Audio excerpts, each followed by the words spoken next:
up the presentation over to Budge Upton from Upton Partners. It's 7:15.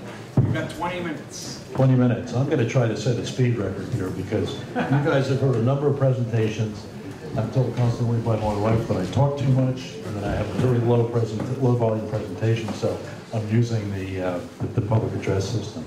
First of all, I want to thank and acknowledge the role that the Parcel 7 and 9 Advisory Committee has played throughout this process, along with the MassDOT people and the BRA. I think what it's enabled us to do is to listen very carefully to a variety of constituencies and think about what we were hearing. It's interesting that the group that was on earlier also listened, but I think they heard some different things. So let's talk about that in contrast. I'm not going to dwell on some of the dynamics of the location because I think Robert did a wonderful job of that, talking about location, the locational characteristics of the project.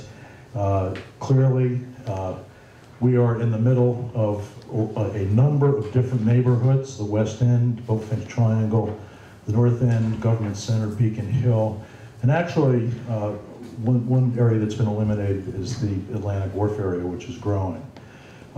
We listened. We listened to public agencies, local associations, our neighbors, Parcel 7 and 9 Advisory Committee, MassDOT, BRA, Mass Department of Agriculture that's been heavily involved in the Parcel 7 public market, Greenway Conservancy, Haymarket Pushcart Association, North End Waterfront residents, the list goes on, Downtown North End, neighbors, landowners, abutters, key merchants, the North End Chamber of Commerce. 3 years of dialogue. This is not the first time that we've all been around this track, but I think it's the final time, and I hope that we can bring this to a conclusion expeditiously that would be, I think, in favor of everybody, or supported by everybody. This is about neighborhood. What we heard, a varied agenda, starting with reknitting the city with a master plan that looks beyond Parcel 9, looks beyond Parcel 7, and beyond into these other neighborhoods. Haymarket Pushcart Association, I don't need to tell you the importance of that, the value of that. Everybody's already done that, so I'm not going to do it again. Apartments, apartments, apartments. In the North End, there is tremendous demand for more apartments, particularly in the area of affordable housing. We will be building more than double the number of affordable units than the competition, and we will be imposing certain covenants and restrictions on the market housing so that the Pushcart Association and others can be assured that forever it will be rental housing and there never will be a condominium association that they have to worry about, which has been an issue that's come out of our dialogue with the HPA. Complementary retail, we'll talk more about that in a minute. Public market, believe it or not, there have been positive and negative, I'm being the messenger on this, there have been positive and negative comments about the public market. Not that I would say negative comments, but certain things that people look at as being particularly challenging for the public market. Job creation, local if possible, North End. Spent a lot of time with the merchants over there. Contextual architecture, part of the guidelines. Energy efficiency and sustainability, construction service and service logistics. How is this thing going to get built?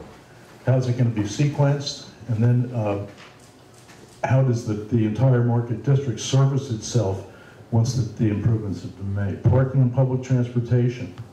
A recurring theme, authenticity, ambiance, diversity, and character, and give us real, specific solutions. No generalizing, no pie in the sky. Tell us what you intend to build and how you intend to build it and when you intend to get it done. Linkage, Parcel 7 and 9. This is key. We went a little bit beyond the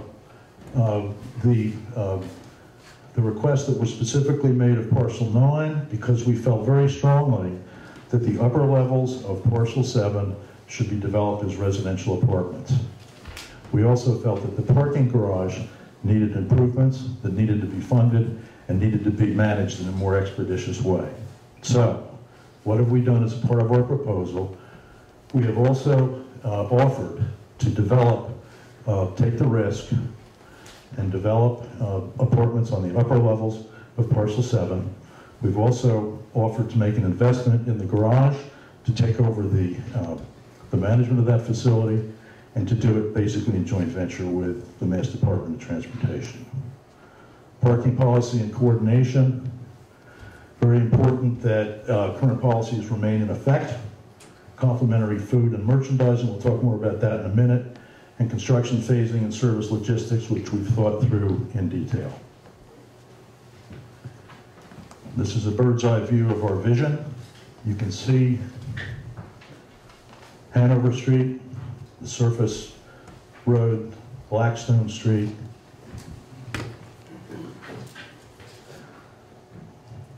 Blackstone Street with the pushcart population, which, as you notice, actually spills over, the activity does, to the plaza area in front of Parcel 7.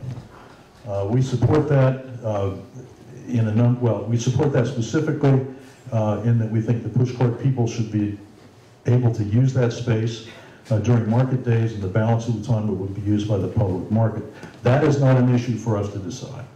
That is something that would be left to the Mass Department of Transportation people to work out with the Boston Public Market and the HPA. What we do support is the creation of a market square, if you will. And the market square is not intended to be the name of a building. It's intended to be a label for a new place in Boston at the crossroads of all these elements that Robert just finished describing. The massing of the building is self-explanatory. We'll talk more about that in a minute. Residential. This is a residential project, along with commercial, food-related retail. It is an extension of the North End. It is an expansion of a neighborhood. And I want to be clear about what our philosophy has been in coming up with the programs we've come up with. As for the HPA improvements, I think many of us are offering many of the same things: leveling of Blackstone Street, curb to curb, minimal vendor displacement. This is going to involve the Boston Fire Department. The reality is that we've looked at the worst case to test accommodation of a fire lane right down the middle of Blackstone Street. That would work, but that is not exactly what they have today. If you look at the leasing plan that's in effect today, there are differences, and what we will do is go collaboratively with the HPA to visit with Paul Dong at the fire department, who I've done business with for the last 30 years, to have a series of meetings to talk about how we best accommodate the HPA needs. Moving on, storage and compactor and composting facilities included in our plan. Electrical receptacles, hose bibs, overhead heating. One thing that's not noted here is heating coils in the street, so that when we get those horrible snowstorms, it becomes not a problem. Allowances for protective awnings and tents, new street lighting, bollards, street furniture, and this is a big one. It's a small item, but market identity. I think that the public market, when they made their presentation, had some very interesting ideas about signage, but I'm not sure that those are the final designs. In fact, I can tell you that they're not, but there would be a collaborative effort to work on a variety of signage at different scales to create an identity for Market Square. In our proposal, we have an estimate. Well, it's not an estimate, it's a detailed budget of $2.4 million for public improvements. In order to, and what I want to be clear on is that when we talk about improvements to the HPA, or HPA improvements to the Blackstone Street, we are guaranteeing that we will do that as a part of our budget. When you add other items, you come up with a total commitment of $2.4 million. We also will be going after the MassWorks Infrastructure funding. How that money would be used, I think, would be a conversation to be had with a number of different players who are involved in this. We feel that we have a very good chance of getting that money.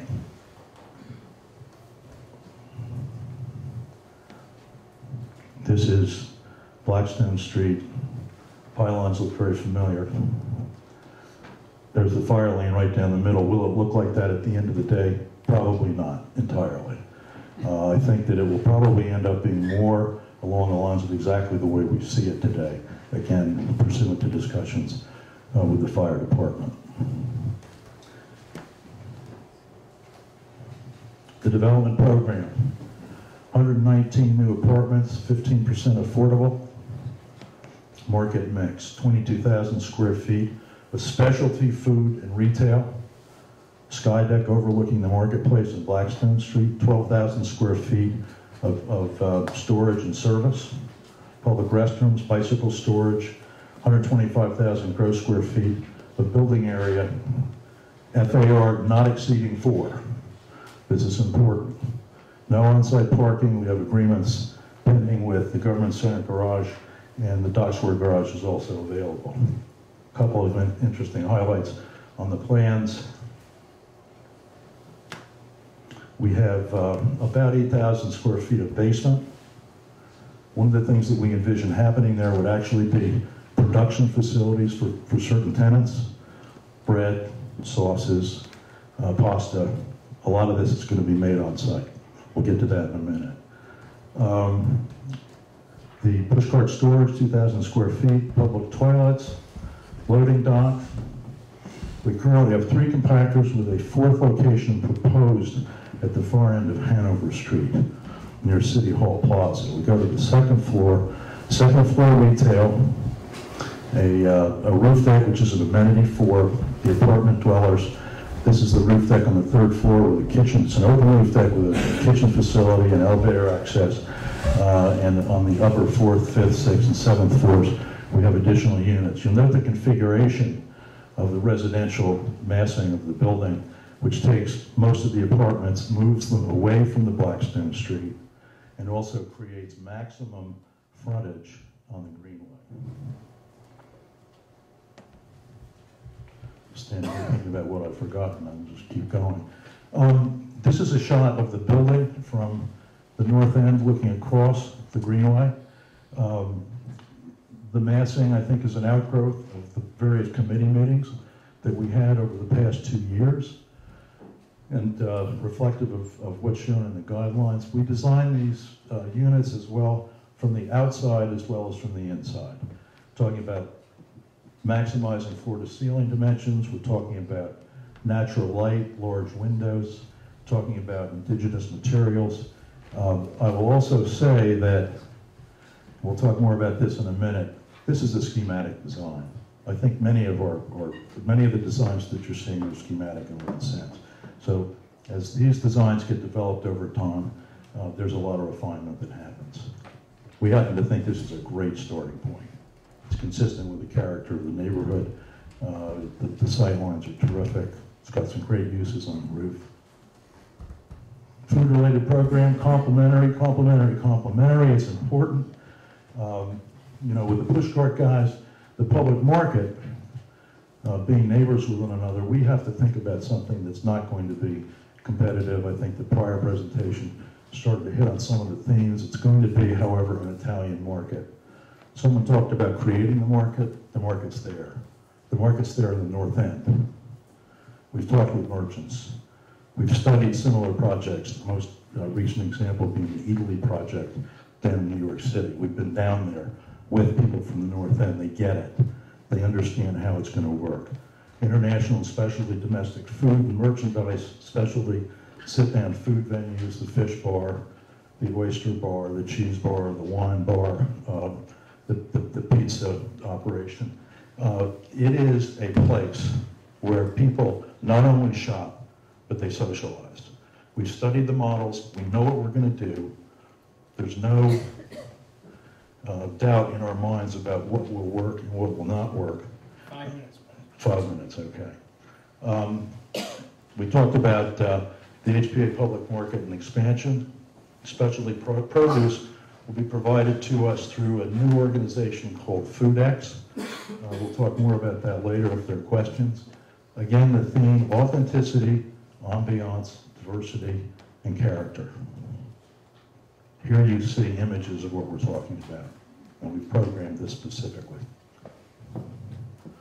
Community benefits, activate the Greenway, develop a key vacant lot, improve the HPA space and working environment, increase tax revenues to both city and state, create jobs, We see about 600 construction jobs, about 100 permanent jobs, creating a new market square, building contextual and sustainable development, extending the north end. This used to be their territory. It needs to be again. Create authenticity, ambiance, diversity, and character. I hate to be repetitive, but actually I do want to be repetitive because that's key. This is along the Fitzgerald facing the surface road, facing the Greenway. Team experience, these are some of the projects that we've done. I was the director of development, Faneuil Hall Marketplace, the TD Garden. You say, what's the relevance of the garden in this project? It's like a food factory. Anchor restaurants, warming kitchens, anchor kitchens, loading docks, delivery, refrigeration, you name it, it needs to be there. Designing contextual buildings. We look at two other projects that I've recently completed. One is the Museum of Fine Arts. I was the director of development on the new wing. Was a $355 million budget that we managed. So, but we've been involved in these kinds of things, of taking the new and the old, putting them side by side, making them work. Experience with mixed-use development, designing contextual buildings. Here you see it, public permitting and approval process in downtown Boston, urban construction logistics. Nothing will ever be more difficult than the Fleet Center, project management and investment management for our partners and clients as an owner's rep. End of story. Thank you.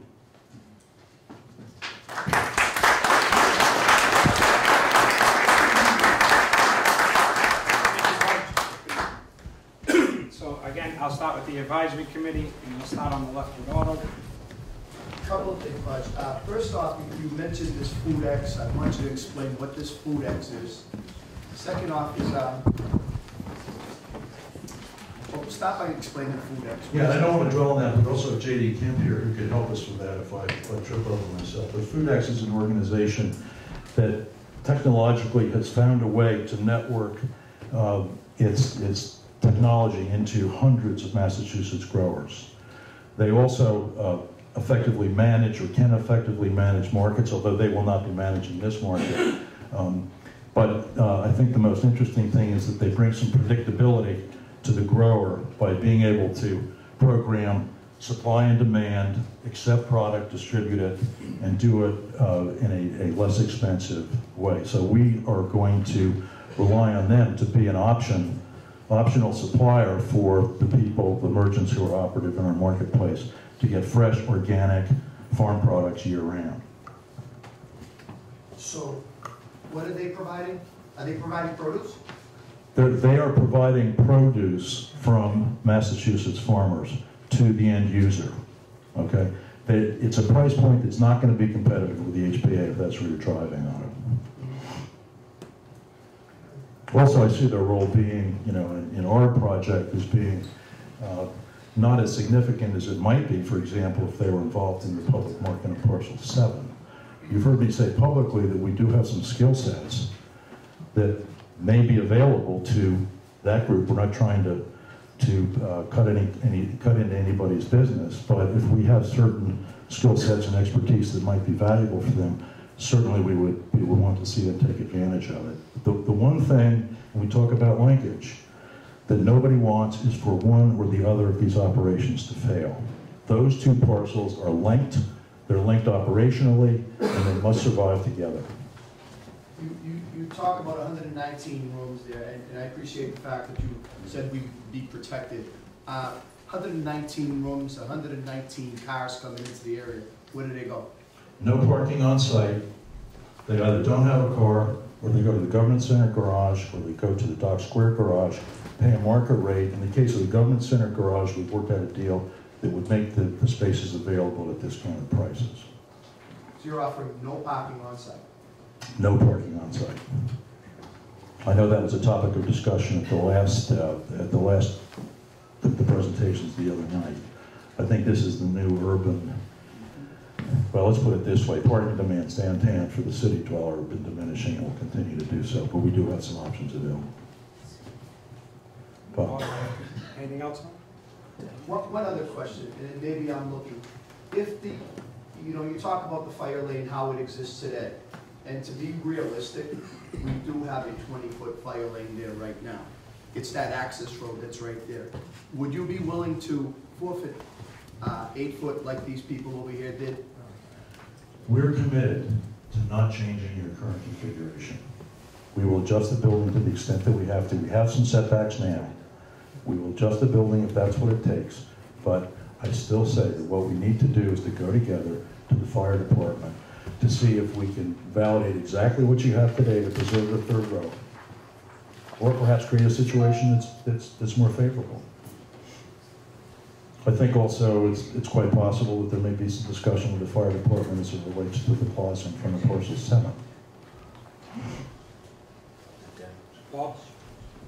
As a member of the Parcel 7 and 9 Advisory Committee, I want to commend you for paying some attention to Parcel 7 and the critical connection between these two parcels in the context of the market district as a whole. And I might specifically say that I also think the proposed uses for Parcel 7 on the upper floors, residential rather than public office uses, and a dedicated management of the parking for the benefit of the market district as a whole, including HBA, as well as their use of the Parcel 7 Plaza, I endorse all of them.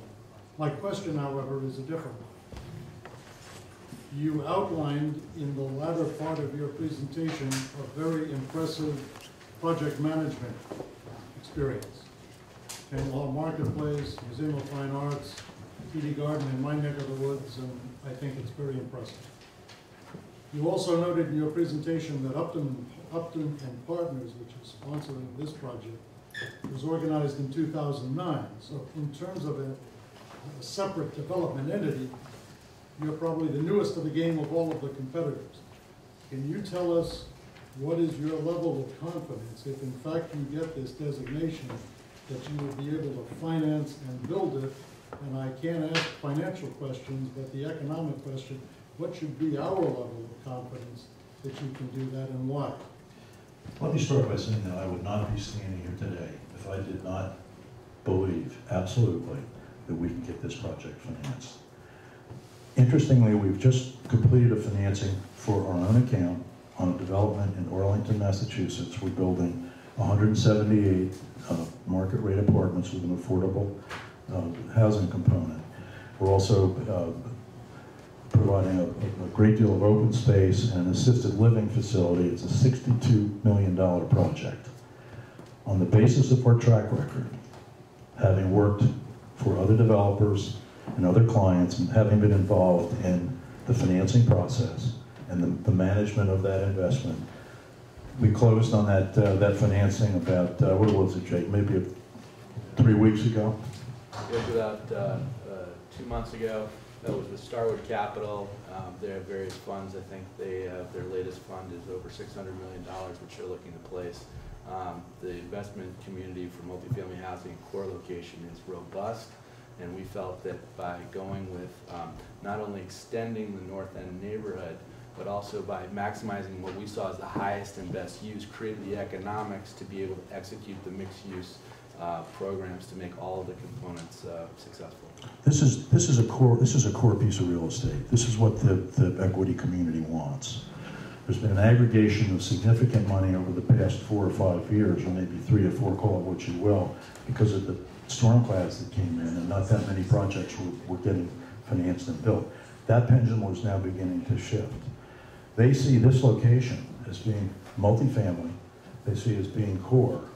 They love the idea that it's adjacent to the North End because they view this project as an extension of the North End housing market, particularly given that there's substantial demand for affordable housing, which we're providing in more quantities than anybody else that conform to the city standards. So, frankly, to be honest with you, what we want is the designation.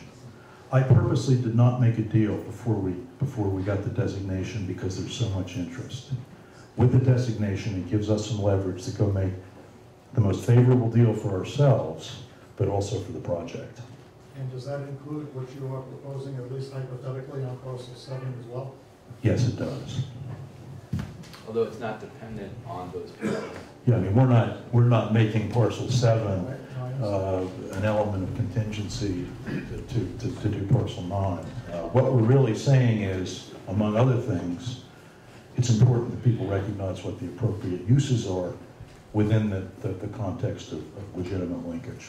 Also just want to point out that we did close our debt financing for our construction loan 3 weeks ago with RBS Citizens Bank. RBS Citizens. I'm very familiar with the underwriting criteria, have executed all the loan documents and the covenants and restrictions, a very complicated deal on that side.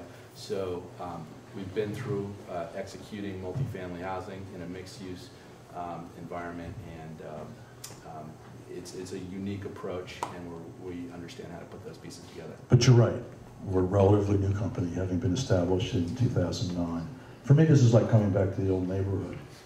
Did the Fleet Center up the street, did Faneuil Hall Market Street down the street. This is almost boom, dead center between the two, and I know what we're getting into. And I look forward to hopefully getting into it. I think it's very exciting. Pat? Victor? Yes, the same old question, sightlines from the north end. First, I want to say, I happen to find attractive your, what I would call lighthouse concept. As the market hall extends into Hanover Street. Yes, that. However, the downside of it is it's 3 stories high, and what does that do to our views from the other side of the Greenway at Hanover Street? Quite honestly, And Salem Street. quite honestly, it probably limits the view somewhat in the event that we're not there.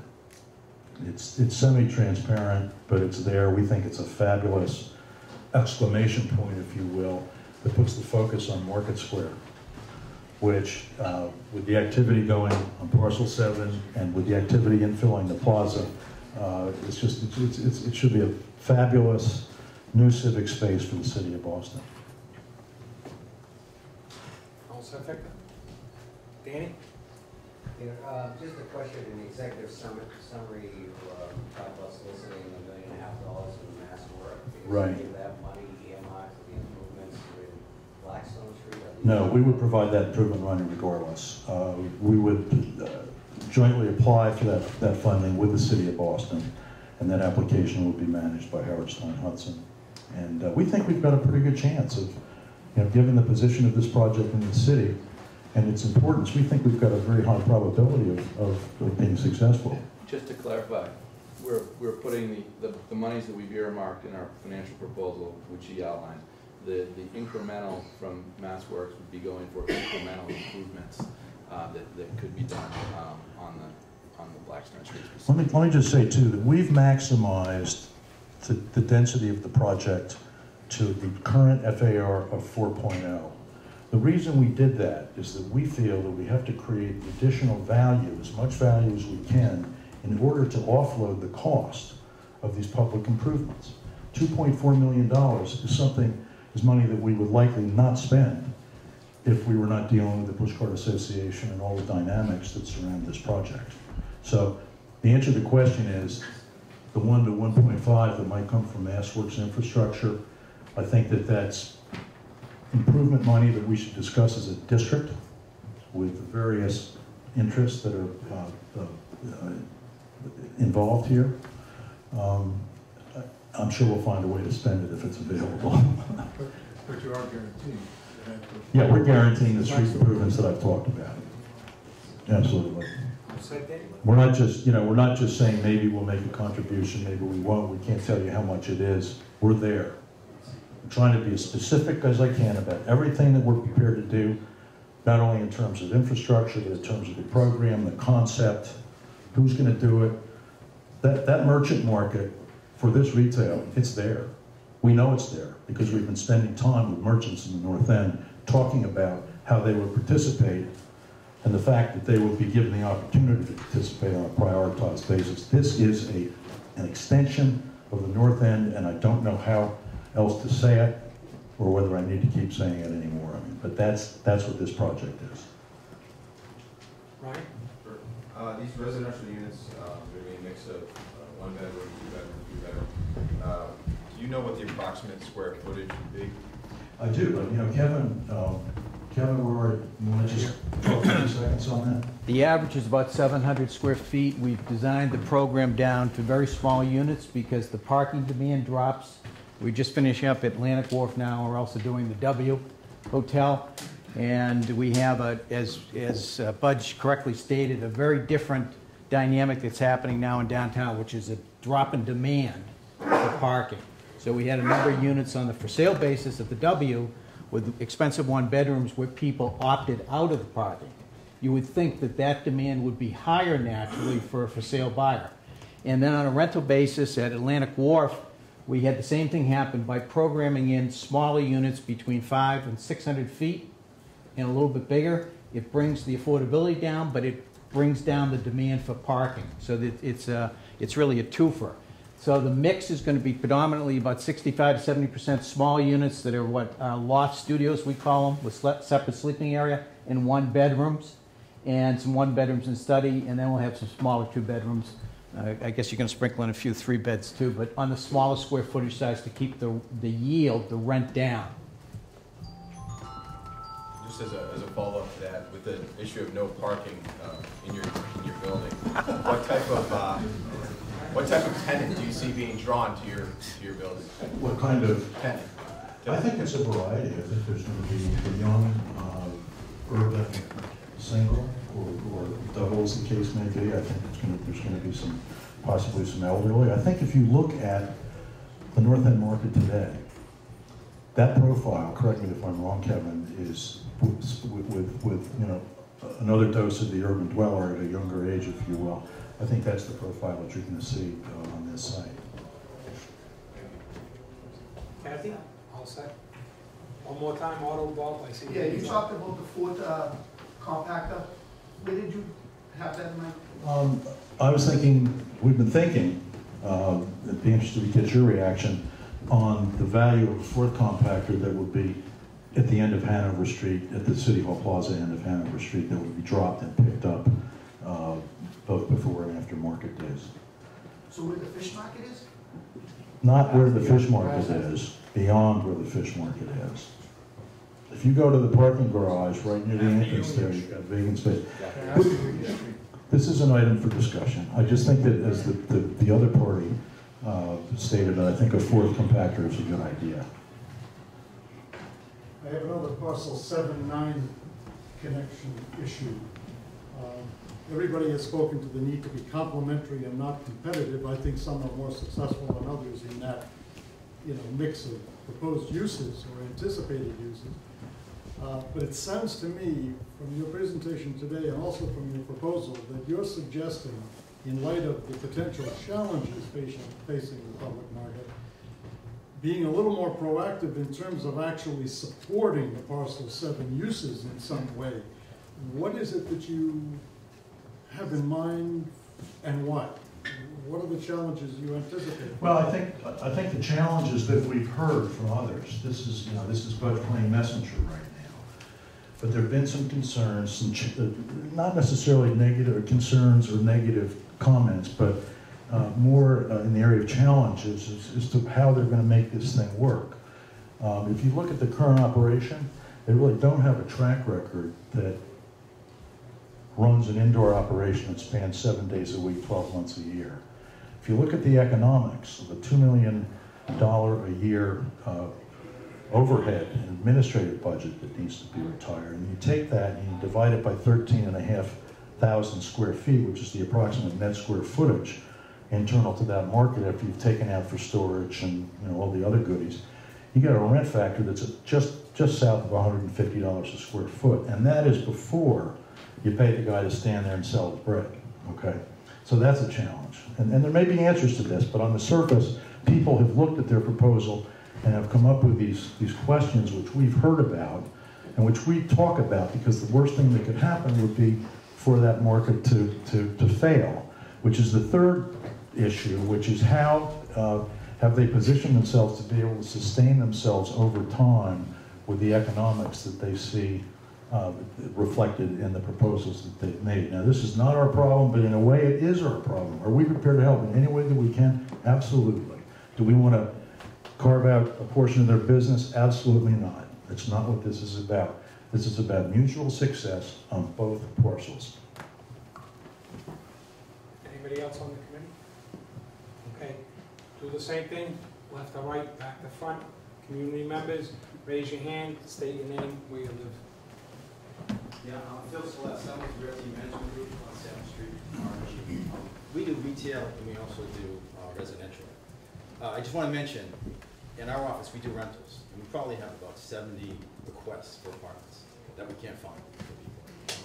So the apartment thing is good. Plus, people buy, you know, the apartment dwellers will buy, we'll go to the market and whatnot. But I want to ask about the retail. Can you assure the community that you won't stoop to, I won't say the lowest common denominator, but to maintain the authenticity with, everyone's talking, no one's really mentioning what's going to be in the retail. Are we going to go down with Olive Garden or Panera Bread or Starbucks? Or are we going to have some real authentic, something that's complementary to the push carts? And something maybe businesses that'll purchase the produce. Go to Italy, then in New York, it's on 22nd Street, or go down to Federal Hill. There you got it. There you got it. It's the real thing, we know it works.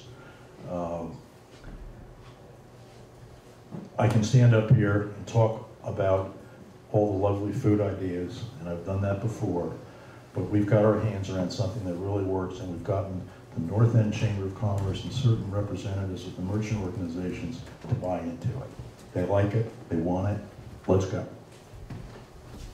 If I could just add a little bit to that, one of the things that we think that we understand is the price point of what a high-end food marketplace really needs to be sustained over time. And what we've been trying to do is be cognizant of that price point so that that's a lease that has an economic life that will live and continue and not kind of burn out. I think there was the previous group talked about the dynamics at Faneuil Hall, Quincy Market. Well, we have experience there. We understand what worked, what we've learned, what didn't work. And I think that there's some discipline to creating and maintaining that authenticity that is part of what our proposal is. I managed that leasing program at Faneuil Hall with Sharon Cavanaugh years ago. That was a long time ago. And I've watched it evolve over time, and I've not been involved over time. But you learn certain things. And the problem at Faneuil Hall, with respect to what we're talking about here, is that the food merchants were in such small numbers that they just got completely blown out by a different merchandising statement and gradually went out of business. Originally, we had 13 food tenants that we moved out of that building, built them new spaces, moved them back in. I would say within, I don't know, Ted, you've been watching all this too, but I would say within 3 years, all but 1 or 2 were gone. They couldn't afford the rents, and they weren't getting the business because it didn't have the identity of being a marketplace where you go to buy HPA stuff, or where you go to buy Italy stuff, or where you go to buy farmers market stuff. And I just want to be clear on one thing, and that is that our market concept for level 1 of Parcel 9 is not a farmer's market. It is not a farmer's market. And that is key when you get back to this concept of linkage and mutual survival and complementary merchandising. If I just may quickly add to that point, the Haymarket is the most authentic place in Boston that's been going practically for over 100 years. I would hate to see like just this franchise next to it and all these franchise stores, like Olive Garden or whatever. It's not going to happen because it doesn't need to. We know where our market is. It's a 5-minute walk from the site. That's where it wants to be. Other questions? Anybody? Middle here? Front? Jeanette Herman, Beacon Hill. So you said that your market is a 5-minute walk from the site. In which direction 5 minutes walk? Well, it's a 5 to 7 minute walk from Beacon Hill. What I was saying was,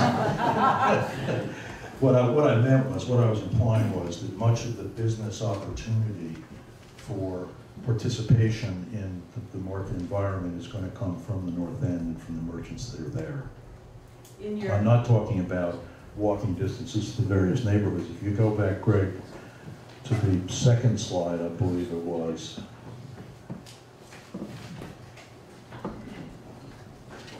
You know, in many respects, we view this as the neighborhood. When we talk about what is the catchment area for business, for not just level 1 and parcel 9, but the entire market district. In your proposal, you describe Market Square as a quote-unquote anchor attraction for more than 20 million visitors. Well, you have 20 million visitors a year that visit Faneuil Hall Marketplace. Maybe you'd have to lower that number a little bit because only a fraction of them would walk a half a block to come over. But I think what I was referring to is the volume of activity, pedestrian activity, that finds its way into this market district annually. We're very excited about that. We will catch some of that business. Much of it we won't catch. I think a lot of people will go to Faneuil Hall and they'll probably stay there. But when you look at the rest of these neighborhoods, the demographics and the walking distances, I think it's going to work. Other questions? John? Or I'll come back to you guys at the end. John McQueen. On your restaurant concept, it's 3 floors, looks like a lot of fun, looks like a good Carlos and Charlie's or something, but do you see that as a single operator or a split, like a Liberty Wharf? You know, that's a great question. I think the best way to answer that question right now is there's a possibility that maybe under one master lease, in which case the whole concept will be blended.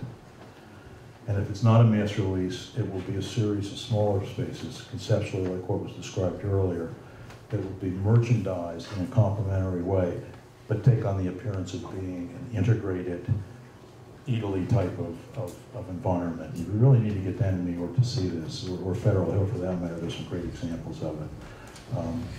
I don't see it as a, separate Morton Steakhouse or Charlie's or whatever. I see it as an integrated market experience with a variety of components. But again, on the parking, how do you stop someone from going and parking on Parcel 7, being in Parcel 9, but parking in Parcel 7? I'm not sure I understand the question. Well, I mean, they could go in there whenever they want. It's a public garage. Yeah. Yeah. So there's no avenue of stopping them if I'm doing that. Fridays and Saturdays? The residential parking is being provided not in Parcel 7. It'll be less expensive elsewhere. Well, residential parkers going to go in there. What's to stop them from going there on Friday and Saturday? What's going to stop them? If they're there for more than 3 hours, it's going to be a $26 charge.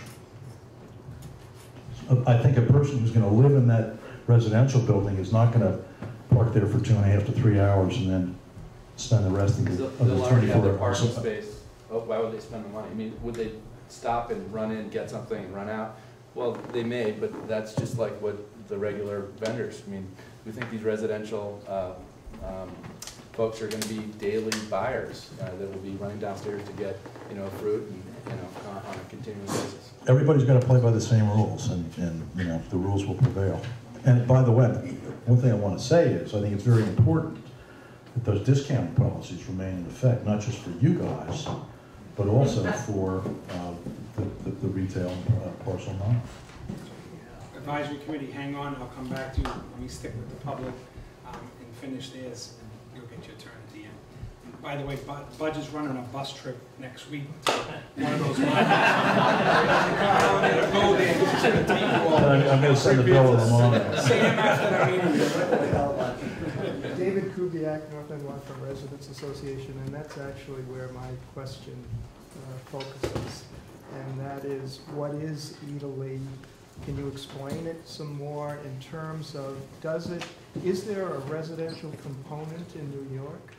And do they work? Do they complement each other? Well, the residential component in New York is not connected to the building, but it's in high-rise buildings that are immediately on the adjacent blocks. So there's a tremendous amount of residential occupancy in the neighborhood. Italy is a concept that's brilliant. It originated by a company out of Milan, and they've been in New York now, open for, I don't know, Jake, almost 2 years? 2 years, Year and a yeah. half? They're also in Tokyo. I think they're trying to open one in London. They're growing the concept, but the concept is to recreate an Italian village plaza in one place where there's everything from pasta that you can that's dried that you can bring with you, to packaged goods, to meats, to homemade mozzarella cheese, but all themed in an Italian umbrella. And then there are different pastries, coffees that are themed of that element. It's all upscale, and it's a lifestyle experience. Raj, does it become, what does it become at night? I'm concerned later on. Does it become Liberty Wharf later? And if it does, the threat to the residents will be that space even more so than the Pushcart. It does not become a Liberty Wharf, and we can't let it become a Liberty Wharf because we have residents living on that site. We have to not negatively impact the marketability of those units, which is a big contributor to the cash flow that supports the project and the payment of debt service over time. How do I explain it? What happens in these facilities is that the marketplace, sort of has its hours where it's off. It gets cordoned off, and then there may be some interior restaurant kind of spaces that maintain an operation, into the evening, but it's usually shuts down later in the evening. Get the images. Portions of it do shut down at night. The learning kitchen shuts down at night if there are no classes. The accessories people are not shopping for accessories in the evening, or generally they're not. The fish bar may stay open, the wine bar may stay open. It's a low-key neighborhood social experience. There is the opportunity, as you look at these plans, for some, I can see why people would look at some of these plans and say, well, what's to keep the Irish bar from, making noise up on the second level? And the only thing that I can tell you is that as the owner and developer of this project, we have to protect the integrity, the comfort, and the marketability that's directed at those tenants. And it is not going to be a wild scene, I can tell you that. I will tell you absolutely that will not happen. It's going to be similar to what restaurants in the North End need to do. There's some go late, but for the most part, there's a balance of use. And if the building owner owns the restaurant, there has to be a balance, and I think we're looking to preserve that. Thank you. Other questions? Also, just to pick up, David, I know that there are these relationships between merchants and entrepreneurs and the residents, and there is a dynamic there that is a cooperative effort, and I think that's a further protection. Everyone would have a voice at the table, but at the end of the day, we have to protect those units as being marketable. Any other questions? I didn't see anybody up front, side, back? No? Advisory committee, last chance. Bob? I just want to pick up on my friend from Beacon Hill about the connection between the market district and neighborhoods beyond and in addition to the North End. I'm at this table representing the West End, including the Bullfinch Triangle. We are more or less separated from this whole district now because of the presence of the government center garage. At some point, we all hope that that will be well redeveloped, reestablishing connections between the West End, including the Bullfinch Triangle and the Market District and other communities. How do you envision those connections back to the West End if and when the government center garage gets redeveloped to open up those possibilities again? Well, Bob, I think it all knits together. I think that the evolution of the development process and the maturation of new projects, such as the government center garage, if they're properly programmed and relevant to the neighborhood demand and relevant to the neighborhood experience, I think it's an evolutionary process and not necessarily something that we can do ourselves other than deal with those same programmatic issues, the design issues, and whatnot to guarantee that 15 years from now we will have accomplished certain objectives that are beyond our control. Let me be even more specific. Have Yeah. you talked to the other O'Brien? Thomas O'Brien. Tom's a good friend. He's a partner in this endeavor with us in the sense that you're referring to, Bob. I've spent a lot of time with Tom talking about his program.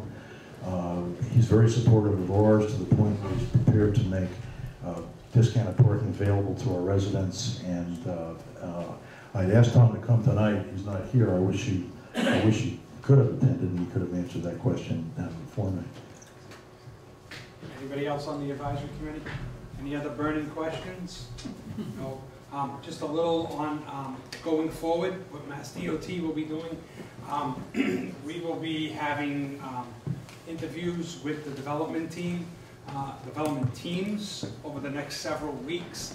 We will be talking with them about the financials and all of the issues that were raised here and all of our own issues and questions that we have.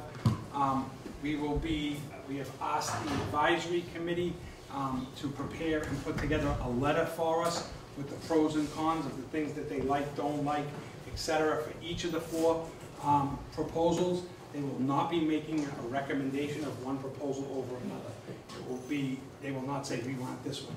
It will be pros and cons of all of them. The BRA will be doing something very similar. They will be giving us a comment letter. We ask that the community does the same. Anybody, everybody. Again, the sheets are on the table with the address if you want to send something in writing, email, etc. We look forward to hearing people's comments, getting their feedback. We've taken down some good notes here from the comments, questions, and concerns. So we appreciate everybody's time. John, can I just say one more thing? As long as it's not going to be a speech, but. It's not going to be a speech. I think this committee has some very simple choices.